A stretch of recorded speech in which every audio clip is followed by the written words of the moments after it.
ज्ञानदायिनी माँ सरस्वती, माँ भारती, भारत,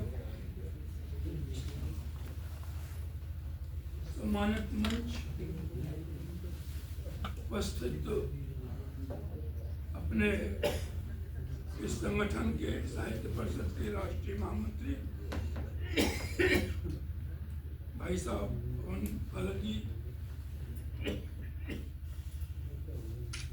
प्रदेश के अध्यक्ष त्रिपाठी जी एवं अन्य पदाधिकारीगण, हमारे सहयोगी अयोध्या से तिवारी जी और भाई साहब आद्या जी जो पूर्व परिचित हैं, तथा सभी उपस्थित साहित्यकार बंधु, बहनें और पत्रकार बंधु,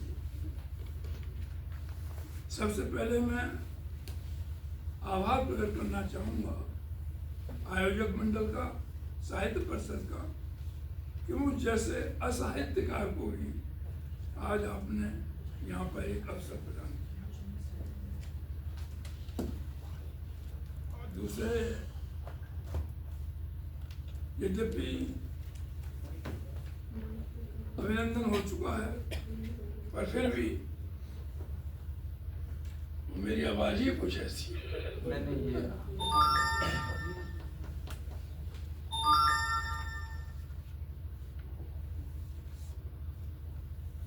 आप बात रखें।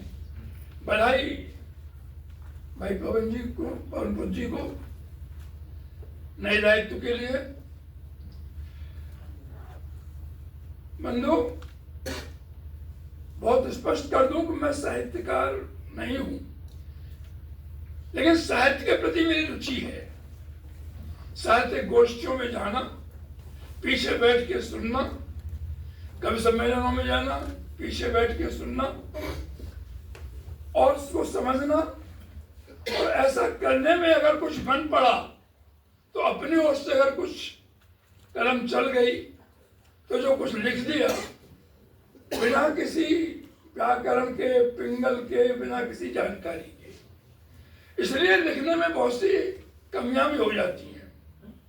खैर, आज केवल पुस्तक तक सीमित रहना है।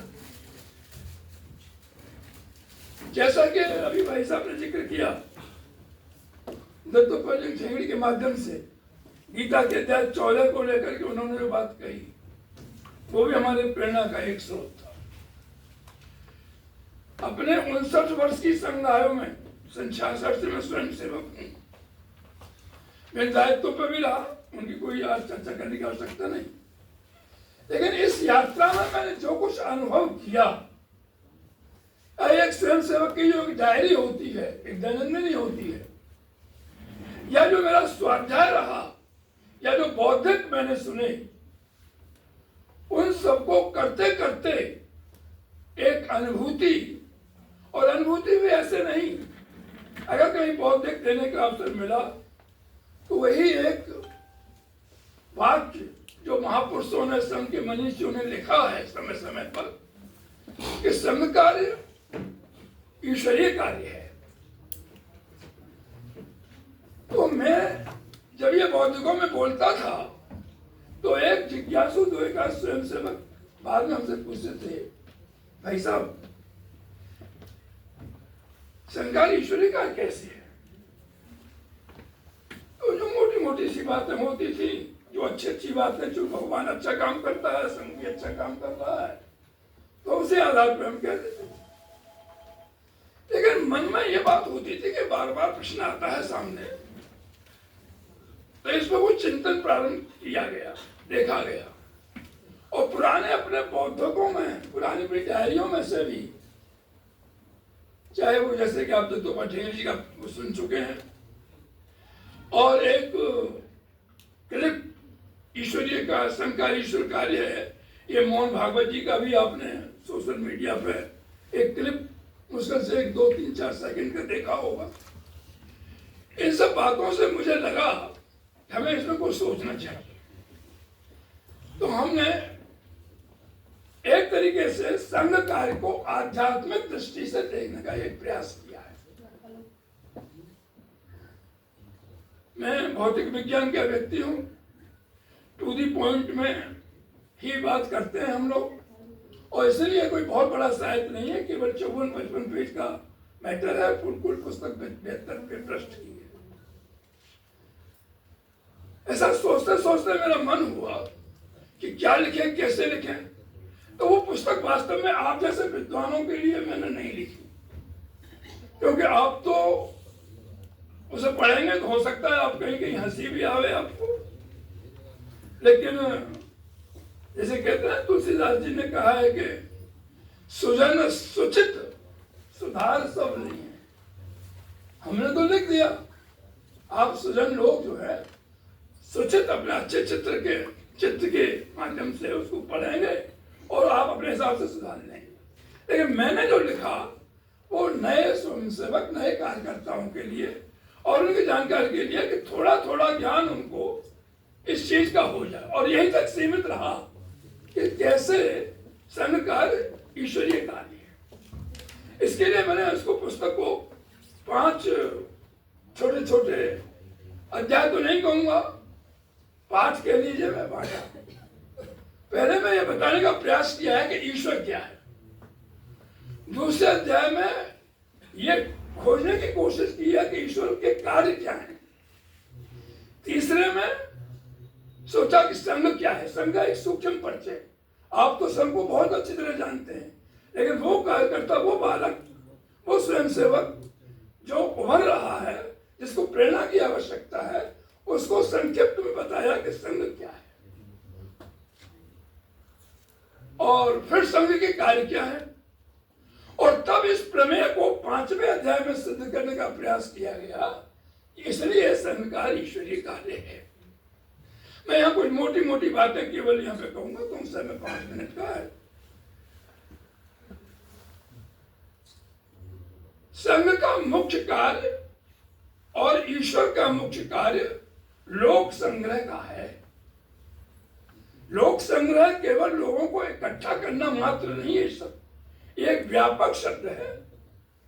लोक संपर्क, लोक संग्रह, लोक चेतना, लोक प्रेरणा, लोक जागरण, लोक सेवा, यानी लोक के लिए अर्थात समाज के लिए, अर्थात जनता जनार्दन के लिए, उसके कल्याण के लिए, उसके परोपकार के लिए हम जो जो कुछ कर सकते हैं वह लोक संग्रह में आता है। और ये कार्य कोई 2, 4, 6 सालों से या महीनों से संघ कर रहा हो या समाज कर, नहीं, भारत में तो ये युगों युगों से चला आ रहा है। भगवान कृष्ण गीता के 3 अध्याय में कहते हैं, सह यज्ञ प्रजा सृष्टा प्रोवाच प्रजापति अनेन प्रस्वस्वेश वो अस्तु इष्ट कामधो। कि प्रजा की रचना जब ब्रह्मा जी ने की, प्रजापति ने की, तो यज्ञ की रचना भी साथ साथ की। सह यज्ञ प्रजा सृष्टा, और ये कामना की कि ये यज्ञ के द्वारा तुम देवताओं को प्रसन्न करो। देवा भाग्यताने ते देवा भावन्त्य परस्पर भावयंत है परमम श्रेय वापसत। आप देवताओं को प्रसन्न किए यज्ञ के माध्यम से, और देवता आपके काम को आपको इष्ट काम दो। आपकी जो कामनाएं हैं, और वहां कामना की बात, कामना कह तो दिया, कामना की बात केवल भौतिक के लिए नहीं है। कामना की बात आई है एक आध्यात्मिक के लिए और एक चेतनात्मक कार्य के लिए। और यह भगवान ने यह भी कहा है कि अर्जुन, मेरे लिए कुछ दुर्लभ नहीं है, मैं यहां बैठे बैठे भी कर सकता हूं, लेकिन नहीं, लोक संग्रह में वापी कर्मणय संसिद्धम महास्थिता जनकादय लोक संग्रह में वापी संपश्चन कर्तुम यर्हसि। लेकिन मनुष्य को प्रभावित करने के लिए, मनुष्य को दिशा देने के लिए, और मानव को क्या करना चाहिए, उसके लिए मैं अवतार भी लेता हूं। अजर हूं, अमर हूं, अविज्ञात हूं, अज्ञात हूं। लेकिन जब मैं मानव रूप में अवतार लेता हूं, तो तो वो मानव के वो सारे कार्य करता हूं जो कि मनुष्य को करने चाहिए। इसलिए तुम भी वही करो। क्यों? क्योंकि हमारी ड्यूटी, हमारा कर्तव्य है। हमारा देश, हमारा भारत ऐसे ही विश्वगुरु नहीं हुआ है, यह हमारी एक परंपरा है। यज्ञाचरस्यस्तरोजना सहस्रमाना कुरुते लोका तदुन्वर्तते। हम करेंगे, आप करेंगे तो आपके अनुयायी भी करेंगे। इसलिए यह एक परंपरात्मक धर्म भी है और श्रेष्ठ धर्मों अर्थात गीता में, रामायण में, रामचरितमानस में या जहां कहीं पर भी आप जैसे महापुरुषों से हमने सुना, उस सबको एकत्र करते हुए इस पुस्तक में मेरा कोई मौलिक चिंतन नहीं है। केवल जो कुछ इधर उधर सामग्री बिखरी पड़ी थी उसको समेटते हुए मैंने उसको आध्यात्मिक दृष्टि से देखने की कोशिश की है और ये इस प्रमेय को सिद्ध करने का प्रयास किया है कि इसलिए संघ कार्य ईश्वरीय कार्य है। क्योंकि संघ भी लोक संग्रह की बात करता है। संघ तत्व पर झंडी का जिक्र आया, उसमें आपने जो होता है, मैंने भी उसको किताबों को पढ़ा और उसमें उन्होंने बात की लोक संग्रह की और लोक संग्रह को व्यापक बताते हुए कहा है कि लोक संग्रह का कार्य ही संघ का प्रमुख कार्य है। और ये लोक संग्रह का कार्य हम कैसे करते हैं? जाते हैं, संपर्क करते हैं, कार्यकर्ता से मिलते हैं, लौट के आते हैं।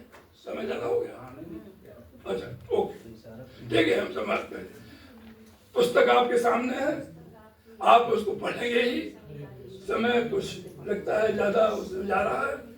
मैं केवल इतना कहना चाहता हूं कि प्रार्थना रूपी मंत्र, स्वयं सेवक रूपी यंत्र और शाखा रूपी तंत्र, इन तीनों के जरिए हम संघ कार्य को शुरू करते हैं और संघ कार्य हमारा ईश्वरीय कार्य है। इसलिए हम इस कार्य में जुटाएं, यही हमारा कर्तव्य है। बहुत बहुत धन्यवाद।